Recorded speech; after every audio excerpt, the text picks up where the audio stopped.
having so much fun having you with us down on the farm.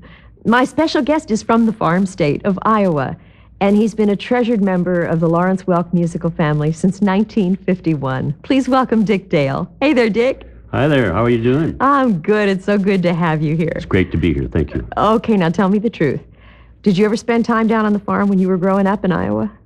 Well, not really, but we lived on a little acreage outside of town, had 17 acres, a couple of cows, a couple of pigs, a lot of chickens, and a big garden. And it was... Did you grow corn? No, we didn't. Oh, sweet corn, yeah, not real corn. And it's all changed back here now. It's when I was a kid, if you farmed 640 acres, it was a big deal. Now they're farming 2,000, 3,000, 4,000 acres. But you just moved back to Iowa. What made you move home to your hometown? Well, I always say it's my sister-in-law, but that isn't really the truth. I had a lot of allergies, and when you go to the hospital 3 or 4 times, you start thinking about it. And the people were in Sparks were just beautiful, and the weather was great and everything like that, but I just had all kinds of allergies, and so I moved. It's better, huh? Yeah. On the show, you always sang and played in the band. Which came first, and did you enjoy one more than the other? Well, when I went out on the road, I got out of school when I was 16. I went on the road at 16. And maybe I was too young. Maybe my voice was still changing. I don't know. But I didn't sing at that time. 16. But I went into the service. I was stationed down in New Orleans for a while, and a bunch of us used to go down to Pat O'Brien's in the French Quarter.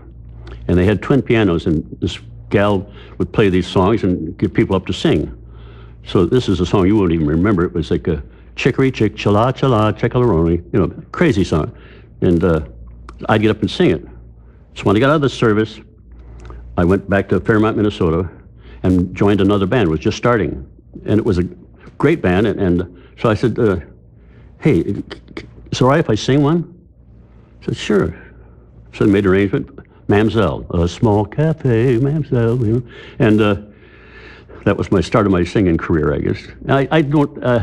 Well, I don't think there's an answer to which is the better one, because I love to sing, but playing, I got to play with some of the greatest musicians in the world, and it was, I mean, it was a big charge for me either way to do it, It was How fun. did Lawrence discover you sang?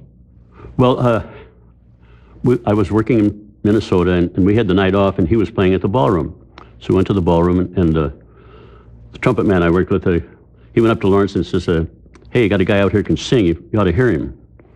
I don't think Lawrence was too excited about it, because the last song before the theme song, that's when I sang. But I told Ori in the band, the sax player, I said, well, if there's ever an opening, let me know.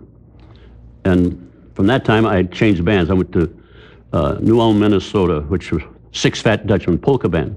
Harold Loffelmacher. Harold Loffelmacher. And we did a broadcast every Sunday.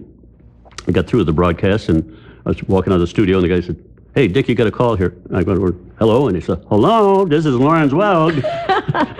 And he said he wanted to hire me. I said, well, I'd rather try out first. I don't want to come in and goof it all up. So I went to Chicago and tried it, and he said, well, he wanted to hire me, and we said we're going to go out to the coast, out to L.A., and do a TV show. TV, I didn't know from anything, and... But we went out to California, out to Aragon Ballroom in Ocean Park, right next to Santa Monica. And we did our TV show, live TV show, every Friday or Saturday. Anyway, it was live. A lot of goofs, but everybody seemed to love it. And we played there for 4 weeks. Then we went back out on the road for the summer, came back in the fall, and started doing our TV show again. And it was great. We had... Klaus Landsberg, who was KTLA producer and director, he did our show. He never saw the rehearsal. He just come driving up, grab the script, go out in the truck, shoot the show, And of course, when we went coast to coast, we had a great crew, wonderful crew. And Ed Sobel, he was the producer for Abbott and Costello, and then Jim Hobson was the director for the Liberace show. So we had people in the booth. And then when Ed died, Jim became producer and director, and it got to be a pretty heavy burden. So they took Jack Immel and Jack was a great idea, Fabulous. man, wonderful man. Well, you danced with him all the time. Absolutely. They don't come any better. Yeah. Were you there when you got new Dodges each year? Oh yeah. Oh, wonderful. Yeah. In fact, a lot of people don't remember. We did 2 shows. We did a Dodge show, and we did a Plymouth show, and. I guess the Dodge people had a meeting, and the comptroller says, we can't give these guys cars anymore. I said, why not? Everybody says, it's just fouling everything up. And somebody stood up and said, well, I can guarantee you one thing. You take the Dodges away from them this morning, they'll be driving Plymouth this afternoon. So give them the car. Were you around when Lawrence started buying buildings in Santa Monica? I think the first one he bought was, he came down to the ballroom that night and he says, boys, he says, I just bought a gas station. I said, where? He says, at the foot of Wilshire Boulevard. That was the end of Wilshire Boulevard, and the next thing was the ocean, you know. And that gas station turned into an apartment house, a very big apartment house, and 2 big office buildings. And then he went on from there, and he went up Wilshire a little bit, and was building a Union Bank building. And when they got all through, he was going to pay cash for it. And his lawyer said, you can't do that. He said, why not? I got the money. But he didn't. They talked him out of it. But he was quite a man for real estate, really. One of the things I used to love that you did that showed off your great sense of humor was Crazy Guggenheim. How did you do that? Do you still do it? Yeah, sometimes I do. You know. But we were doing some production number, and we all were in period costumes, and I had a derby, and you know, Frank Fontaine always pulled his hat down and over his ears, and so I was just kidding around. I did it, and they left it in, and so we did it up at Tahoe too.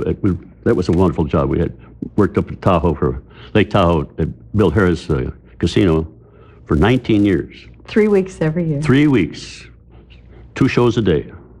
You call that a vacation? It was, because we did everything. We played golf, boated, sailed, everything. It was just wonderful, and they treated us great.